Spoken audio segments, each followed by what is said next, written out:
Buenos días. Este video lo hago pues para explicarles lo que es el histograma, lo que es la distribución de frecuencia, y en nuestros siguientes videos vamos a explicar lo que viene siendo la media, la moda, la mediana y la desviación estándar. Entonces, aquí seguimos con el ejemplo del diámetro de cabeza, ¿no? Es el mismo ejemplo. Antes de pasar a este ejemplo, me gustaría que entendiéramos qué es una distribución de frecuencia y qué diferencia hay entre una distribución de frecuencia y una tabla de frecuencia. La tabla de frecuencia, la voy a poner, es esta que está aquí. Esta es una tabla de frecuencia donde agrupamos los datos, ¿no? Donde en este caso, aquí yo tengo los datos, ¿no? Por ejemplo, el punto 72 hay 2, del 74 hay 6, del 75 al 9, etcétera, etcétera. Estos son mis datos, ¿no? Los que yo recogí y los ordené y los clasifiqué. Esta es una tabla de frecuencia, ¿ok? Pero la distribución de frecuencia es otra tabla que nos sirve para realizar el histograma, ¿ok?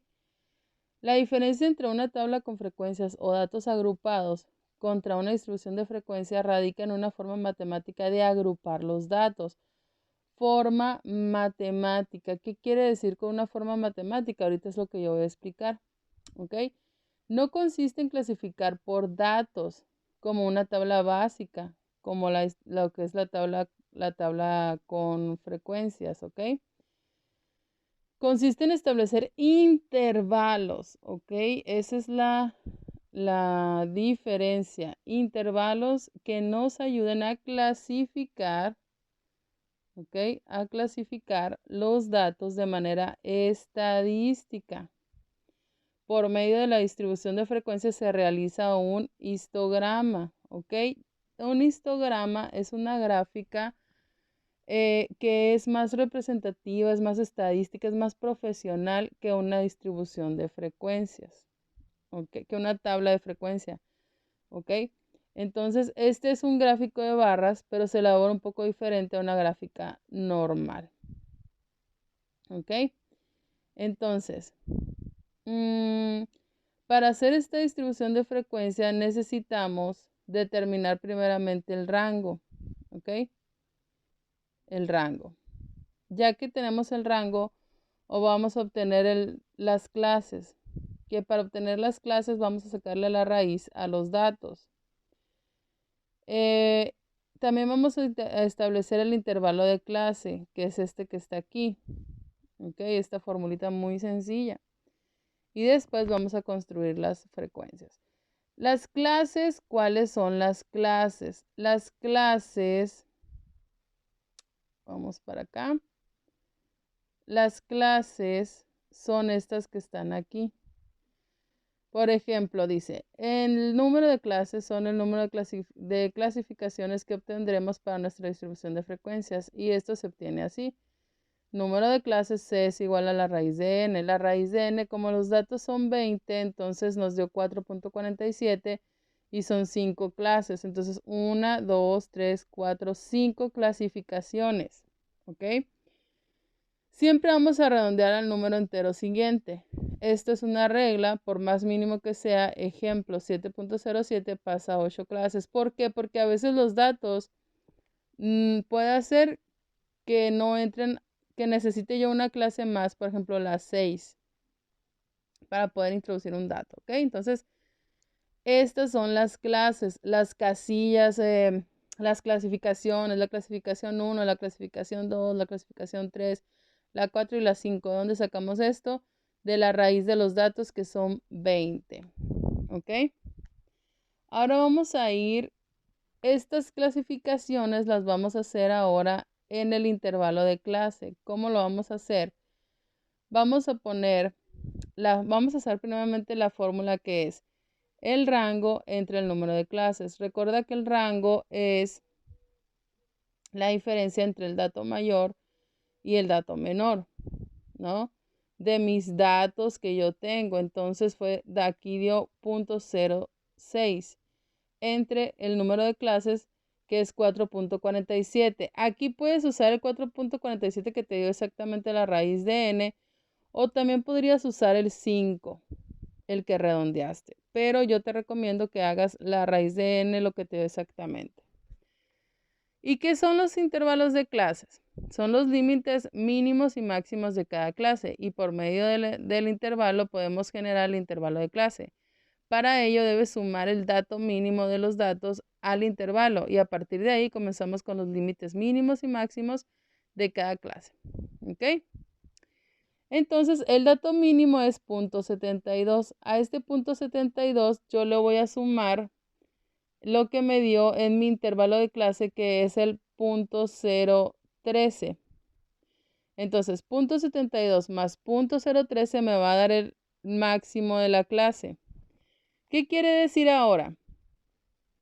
Que en estos datos del 0.72 al 0.73 va a estar mi primera frecuencia.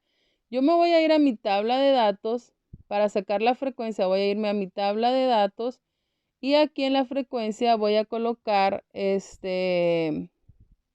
todos los datos que se encuentran en este primer intervalo. Luego aquí yo voy a poner el siguiente, que es 0.734, y a este lo voy a sumar el 0.013. Luego me voy al siguiente, y así sucesivamente voy a ir haciendo mis intervalos de clase. ¿Ok? Como les decía, para la frecuencia, yo lo que hago es traerme la tabla de la tabla de frecuencia para la distribución de frecuencia, ¿no? Entonces, observo que de los primeros datos, que son 0.72 a 0.73, nada más hay 2, porque aquí en el intervalo 2, si se fijan, se brinca el 0.74. Entonces, 0.73 no hay, solo 0.72. Entonces pongo el 2. Del 734 al 0.747 entra estos de aquí. Entonces son 6. La siguiente es 0.748 y 0.761, o sea, del 74 al 76. Pero el 74 quedó acá. ¿Por qué? Porque aquí ya entró el 74, pero aquí ya superó al 74.7, es el 74.8. Entonces, ¿qué quiere decir? Que aquí está el 0.75 y 0.76. Entonces, 0.75 y 0.76 son 9 más 2, serían los 11. Aquí ya no voy a contar el 76 porque ya lo introduje acá, porque aquí quedó en esta clasificación, pero aquí entraría el 0.77. No tengo, se brinca el 0.78, entonces aquí va a ser 0. Después sigue el 0.77 al 0.789, o sea, del 78 estamos hablando aquí, y hay 1. Entonces así quedaría mi frecuencia de mi distribución de frecuencia. ¿Va? Ok, ahora vamos a ver lo que es la frecuencia relativa y la acumulada. Ok, aquí yo ya les puse cómo se obtiene la distribución de frecuencia, la frecuencia relativa y la frecuencia acumulada. Para la frecuencia relativa, lo que vamos a hacer es dividir el 2, que es el número de la frecuencia, entre mi total de datos, que es el 20. Ok, voy a ampliar esto. Y me da un 10%. Este 0.1 lo multipliqué por 100 y ya me da 10%. El 6 entre el 20 me da 0.3 por 100%, me da el 30%. El 0.55 por 100 y me da el 55%. Aquí pues me da el 0%, y aquí me quedó el 0.05, que sería el 5%. Esta es mi frecuencia relativa, que si yo la sumo me debe de dar un 100%.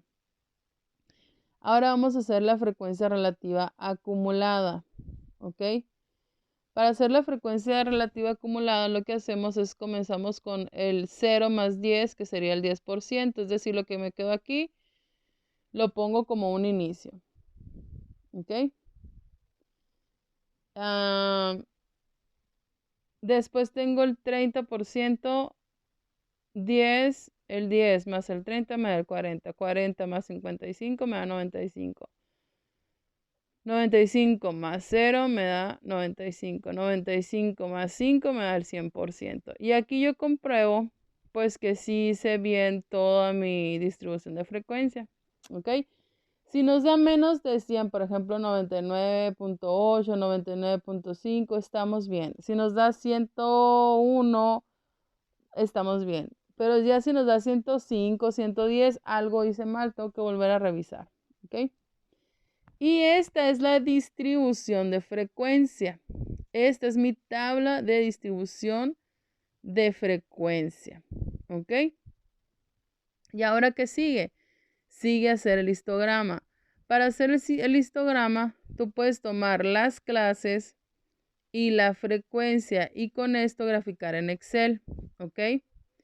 O puedes tomar, si eres más diestro para el Excel, tomar estos datos y ponerlos el nombre en la parte de las X y en la parte de la Y, la frecuencia. El histograma es una gráfica de barras que permite distribuir el comportamiento de un conjunto de datos en cuanto a su tendencia central, forma y dispersión. El histograma hace posible que de un vistazo se pueda tener una idea objetiva sobre la calidad de un producto, el desempeño de un proceso o el impacto en una acción de mejora.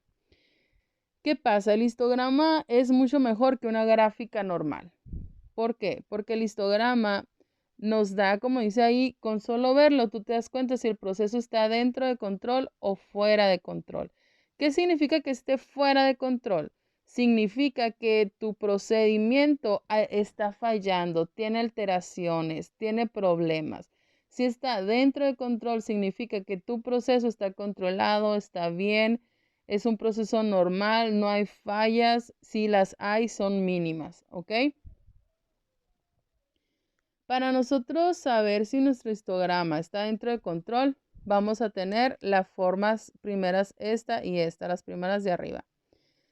Si tenemos un histograma como los de abajo, estamos teniendo un histograma que está fuera de control. ¿Por qué? Porque aquí el proceso vemos que sube, pero luego baja y luego vuelve a subir y vuelve a bajar. ¿Qué significa? Que a lo mejor aquí la tendencia de nuestro procedimiento está muy marcada hacia lo mínimo y lo máximo y no hacia lo que es lo central. Por ejemplo, a mí me gusta poner aquí un ejemplo para explicar esto con la estatura. ¿Ok?